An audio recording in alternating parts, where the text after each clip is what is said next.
Saudara-saudaraku sekalian, baik yang berada di Salatiga maupun yang di luar Salatiga, marilah kita satukan hati, menyembah Tuhan dan menyatakan kehadiran Tuhan dalam ibadah ini. Kasih karunia dan damai sejahtera dari Allah Bapa melalui Yesus Kristus menyertai saudara-saudara. Dan menyertai saudara juga.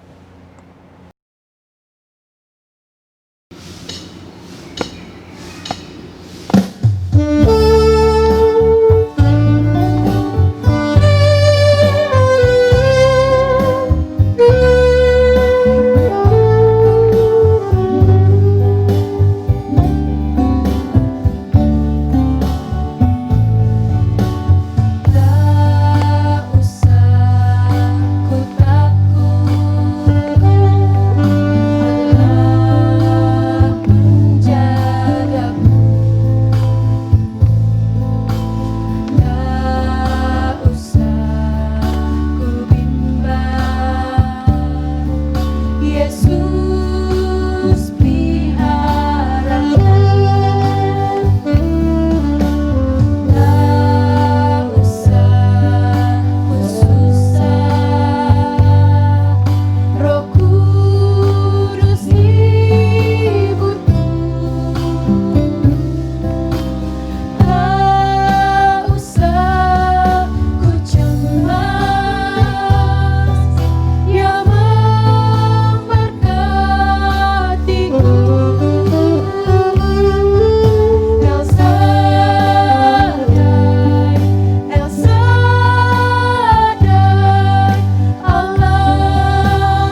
mendengar firman Tuhan, kita akan berdoa terlebih dahulu.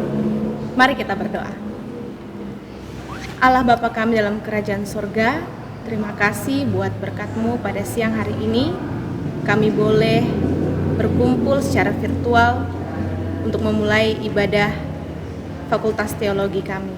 Kiranya ya Tuhan, apa yang menjadi kegiatan kami pada hari ini tidak sia-sia dan menjadi berkat buat kehidupan kami. Berkati Pendeta Ishak Latu yang akan memimpin kami dalam membawakan firman Tuhan pada siang hari ini. Ini kami, dalam Kristus kami berdoa. Amin. Selamat siang teman-teman. Selamat siang. Pada hari ini, khotbah akan dikemas secara berbeda, yaitu dalam bentuk dialog dengan tema Survive Hadapi Virus Corona.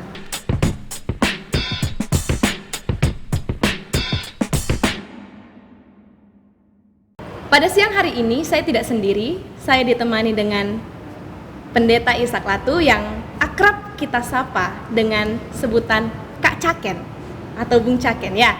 Nah, pada kesempatan kali ini kita sudah sering ya membahas tentang virus corona. Nah, virus corona ini sudah tidak asing lagi di telinga kita. Kita sudah mengalami 3 bulan karantina mandiri di rumah masing-masing. Dan pernah terdengar bahwa salah satu sivitas akademika yang saat ini juga berada dengan saya mengalami atau terpapar virus corona. Nah, untuk itu kita akan menanyakan hal-hal yang menarik yang bisa kita petik dan pelajari secara bersama-sama pada hari ini. Nah, tentunya tidak lama-lama lagi kita akan langsung berbincang-bincang karena sudah penasaran semua, bukan? Oke. Selamat siang, Kak. Selamat siang, Selvi. Bagaimana keadaannya? Baik, puji Tuhan. Kita langsung saja. Apakah bisa diceritakan awal mula terinfeksi virus corona? Ya, terima kasih, Septi. Awal mula saya terinfeksi virus corona itu ketika pulang dari Amerika. Waktu itu ada beberapa kegiatan di Amerika. Yang paling utama itu diundang bicara di Princeton Theological Seminary. Kegiatan itu juga batal karena virus corona. Beberapa kegiatan yang lain, termasuk bicara di beberapa gereja di pantai timur Amerika, itu terlaksana. Lalu dalam perjalanan pulang, mungkin di bandara atau di pesawat, di bandara New York atau di bandara Abu Dhabi di Uni Emirat Arab, saya kurang jelas. Tapi setelah pulang itu saya mulai merasakan, beberapa hari setelah sampai di Indonesia, saya mulai merasakan gejala panas, batuk, sakit tenggorokan, buang air besar sering sekali, dan itu yang setelah pulang itu yang terjadi. Baik, lalu bagaimana perasaan Kak Caken sendiri dan keluarga saat pertama kali dinyatakan positif terinfeksi virus corona? Kebetulan istri dan anak-anak saya sedang di Solo waktu itu. Jadi mereka ada olimpiade di Surabaya. Jadi kemudian pulang langsung ke Solo, tidak menjemput saya di bandara. Ponakan saya yang menjemput. Dia juga kena tapi kemudian sembuh. Dia tidak berat, ringan saja.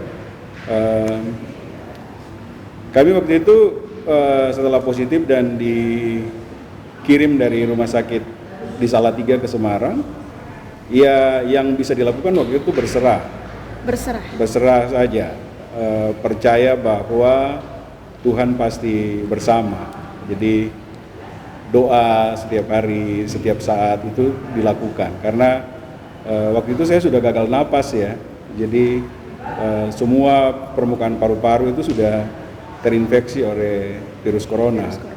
Jadi yang hanya bisa dilakukan waktu itu berserah, karena saya harus dipasang ventilator waktu itu, dan itu kemungkinan hidup kecil sekali waktu itu. Jadi itu mujizat memang.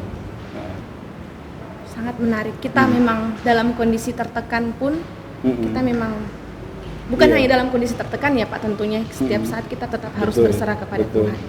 Ya, terima kasih Pak. Lalu bagaimana penanganan rumah sakit terhadap pasien yang terpapar virus corona ini? Iya, terima kasih Septi. Rumah sakit sangat luar biasa.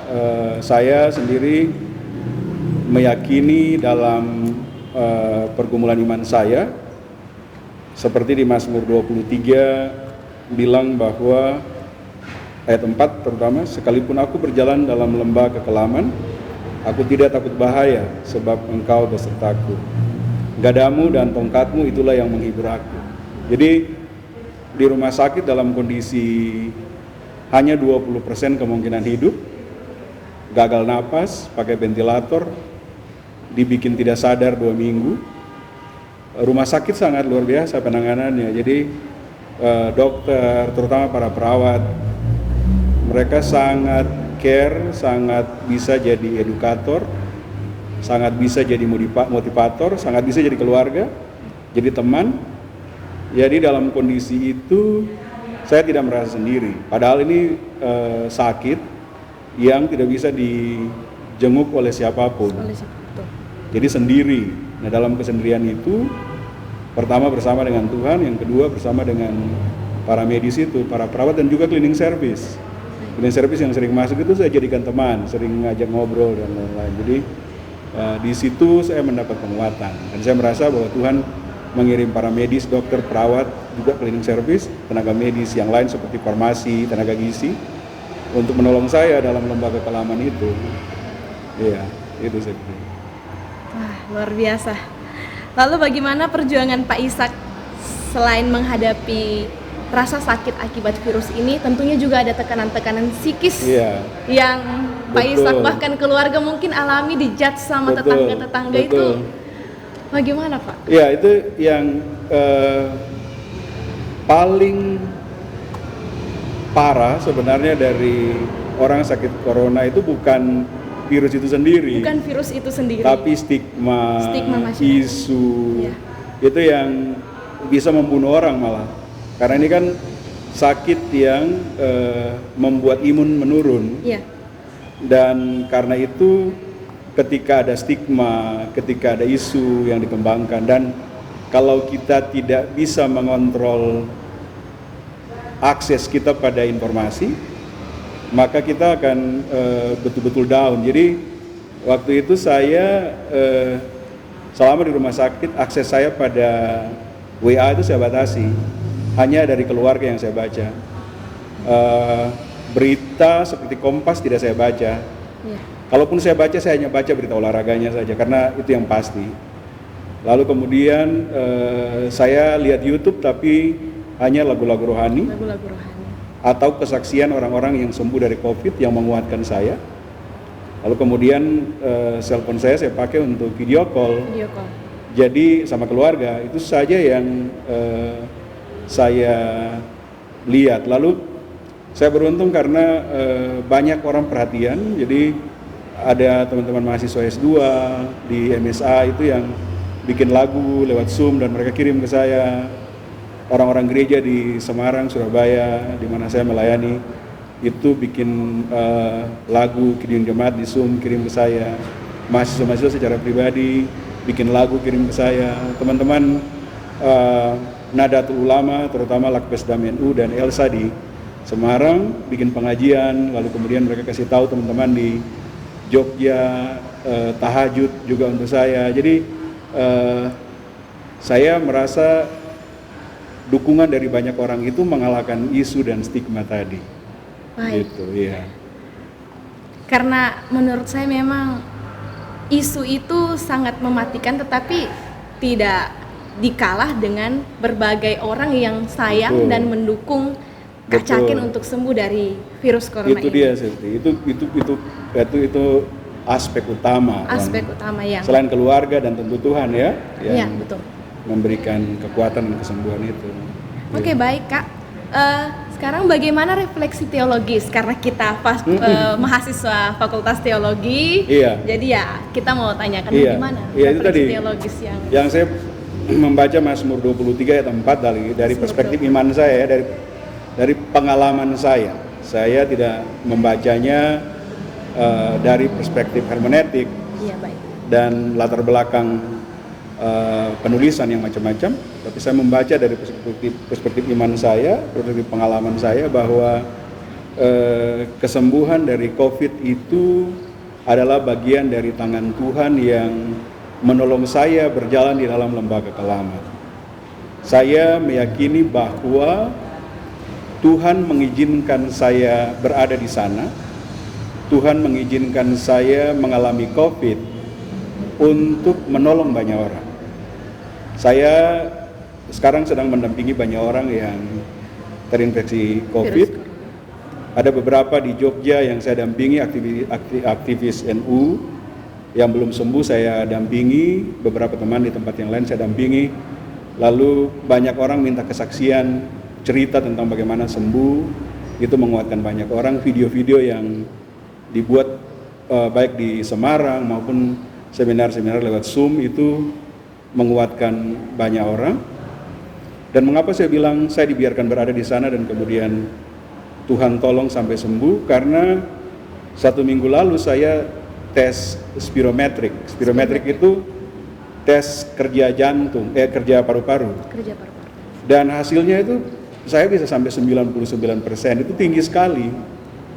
Jadi tidak ada tanda-tanda apapun di dalam paru-paru saya, tidak ada. Saya sehat seperti semula. Saya sudah bisa lari, saya sudah bisa renang lagi. Diskusi-diskusi juga saya bisa tetap bicara dengan baik seperti saat saya sebelumnya. Jadi hampir tidak ada dampak yang secara fisik yang luar biasa bagi saya,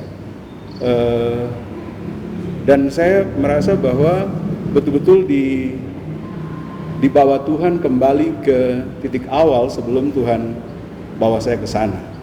Mungkin ada banyak juga pendeta atau pemimpin umat yang terinfeksi virus corona, tetapi yang bisa berbagi pengalamannya secara terbuka belum tentu banyak. Dan saya merasa Tuhan mengirim saya dalam kondisi seperti itu untuk membantu menguatkan banyak orang yang terinfeksi atau yang mengalami kesendirian dalam proses itu, supaya saya bisa memotivasi dan menguatkan orang lain. Ya.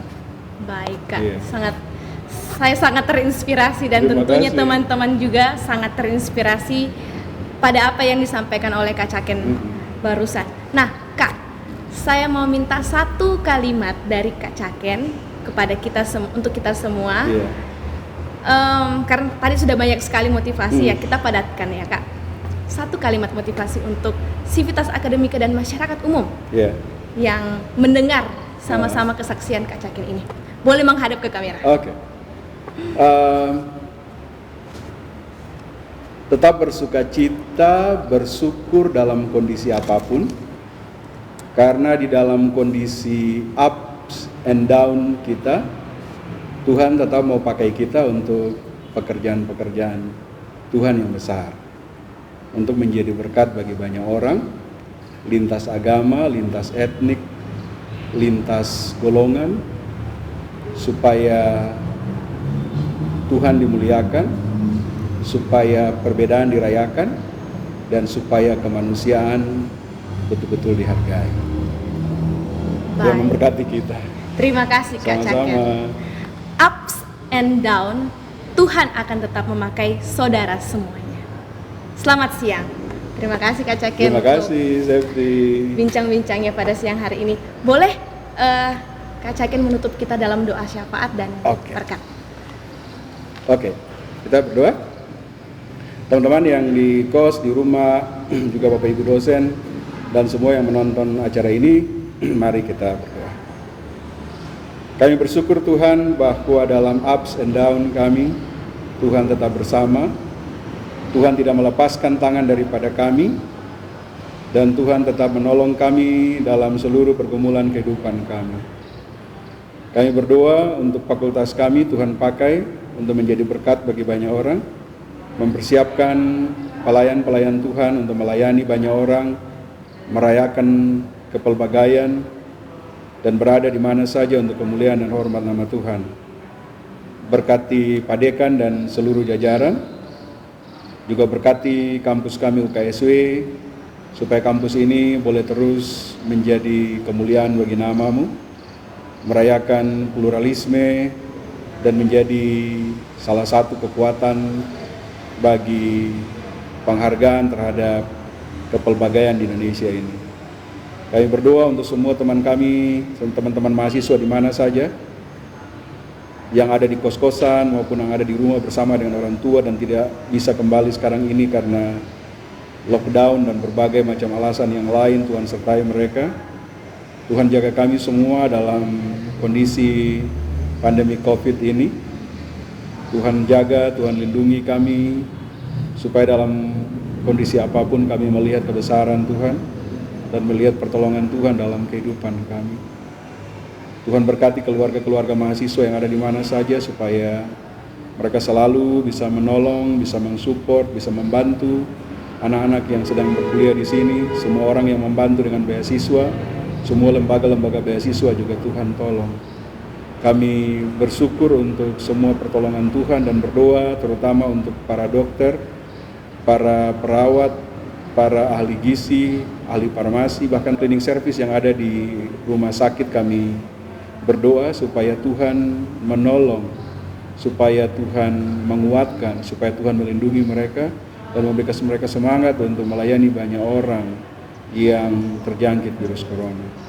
Ini kami Tuhan, kami bersyukur untuk berkat-Mu, kami bersyukur untuk kasih-Mu. Ini pergumulan kami, ini doa kami, ini ungkapan syukur kami bawa ke dalam tangan-Mu ya Tuhan, kekuatan kami. Amin.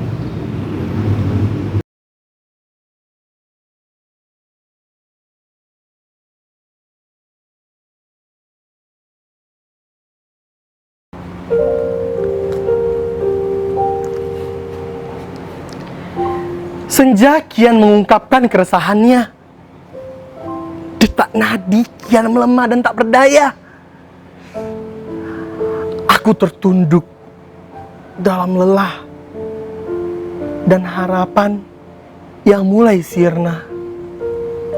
Melihat keadaan dunia yang kian lama tak lagi bersahabat. Ketika satu sama lain tak lagi bisa saling mendekat. Tenggelam dalam lautan dalam dan kian terjerat ke dalam. Merasa semua kendali hilang. Susah. Iya, susah untuk diperbaiki semuanya. Mengapa semua ini bisa terjadi? Mengapa?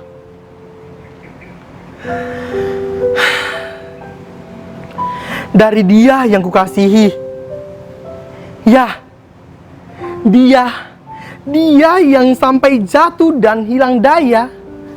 Sampai-sampai tak bisa bangkit lagi.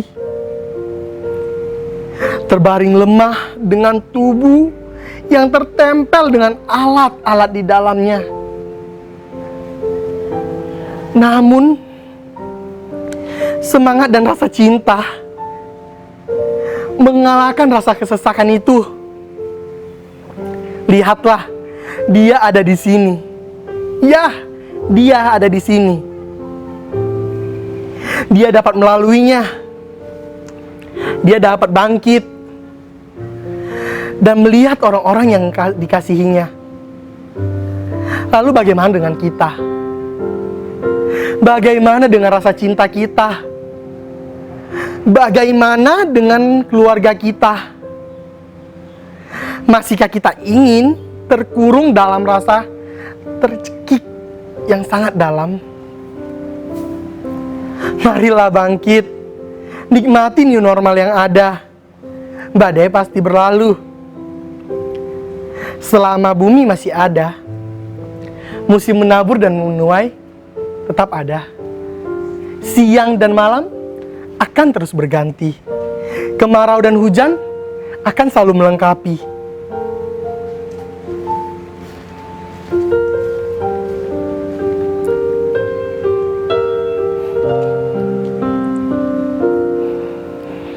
dalam segala perkara.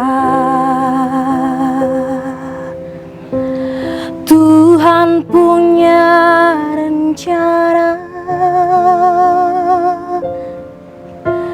yang lebih besar dari semua yang terfikirkan.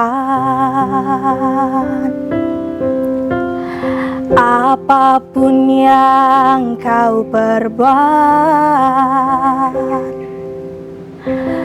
tak ada maksud jahat. Sebab itu ku lakukan semua denganmu Tuhan. Ku tak akan menyerah pada apapun juga. Sebelum ku coba semua yang ku bisa, tetapi ku berserah kepada kehendak-Mu. Hatiku percaya Tuhan punya rencana.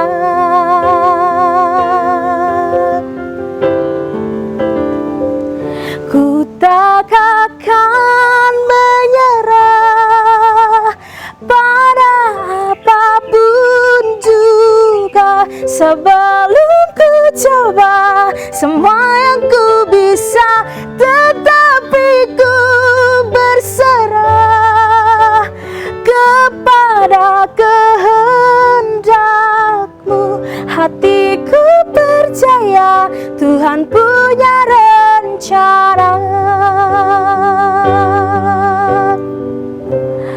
Hatiku percaya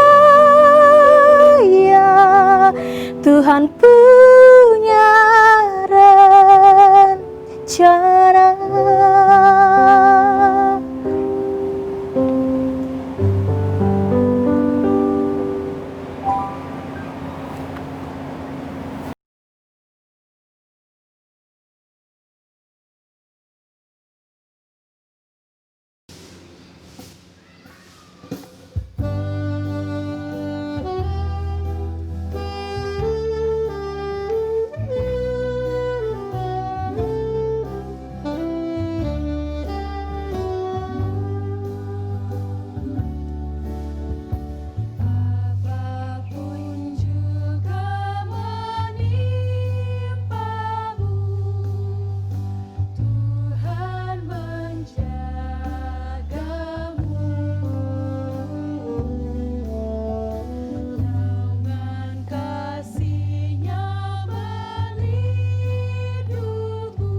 Kini terimalah berkat dari Tuhan, kasih karunia dari Allah Bapa, damai sejahtera dari Yesus Kristus, serta persekutuan Roh Kudus menyertai kita dan menyatukan setiap perbedaan, sehingga kita menjadi bangsa dan gereja yang bersatu di dalam Kristus Yesus Tuhan kita. Amin. Halo saudara-saudara terkasih, Bapak Ibu dosen dan serta karyawan di dalam nama Tuhan Yesus Kristus. Kami dari tim ibadah fakultas mengucapkan terima kasih banyak dan tetaplah jaga kesehatanmu, karena kesehatanmu lah itu yang utama, dan teruslah berpengharapan kepada Tuhan. Kalau mau keluar jangan lupa pakai masker, karena itu adalah untuk menjaga kesehatanmu supaya terhindar dari virus-virus corona ini. Dan jangan lupa stay at home. Tuhan memberkati.